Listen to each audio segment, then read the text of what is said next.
Hi guys, ഞാനിന്നൊരു പുതിയ ഐറ്റമായിട്ടാണ് വന്നിരിക്കുന്നത്. എന്താണെന്നറിയോ?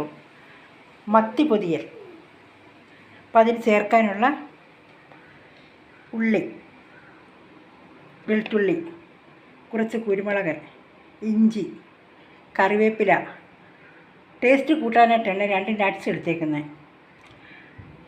ഇത്രയും മുളക് പൊടി മതിയാവും, ഇച്ചിരി മഞ്ഞൾപ്പൊടി, ആവശ്യത്തിനുള്ള ഉപ്പും. 4 മത്തി എടുത്തിട്ടുള്ളൂ. മത്തിയുടെ മുട്ടയൊന്നും കളഞ്ഞിട്ടില്ല. മുട്ടയുടെ അകത്ത് തന്നെ വെച്ച് വൃത്തിയാക്കി എടുത്തേക്കുക. അരച്ച അരപ്പും വാട്ടിയ ഇലകളും ഇവിടെ റെഡി ആയിട്ടുണ്ട്. ഇനി നമുക്ക് ഈ അരച്ച അരപ്പിനെ ഈ മത്തിയിലേക്കൊന്ന് തേച്ച് പിടിപ്പിക്കാം.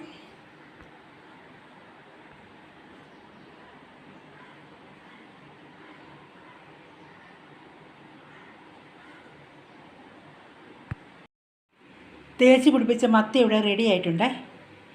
ഈ 4 മത്തിയെ ഉള്ളതുകൊണ്ട് ഈ 2 ഇല എടുത്തിട്ടാണ് അതിന് വേണ്ട ചേരുവയാണ് ഞാൻ ചേർത്തേക്കുന്നത്. ഇപ്പം നിങ്ങൾക്ക് കൂടുതൽ എടുക്കണമെങ്കിൽ അതനുസരിച്ചിട്ടുള്ള സാധനങ്ങൾ നിങ്ങൾ എടുക്കണം. ഓക്കെ, ഇനി ഇത്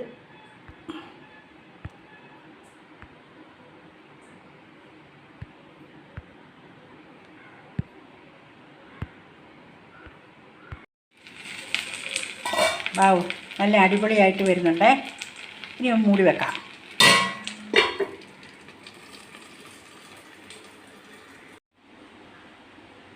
വാവ്, ഞാൻ കുറച്ച് കഴിച്ച് നോക്കി. എന്ത് ടേസ്റ്റ്! റെഡി പൊളി.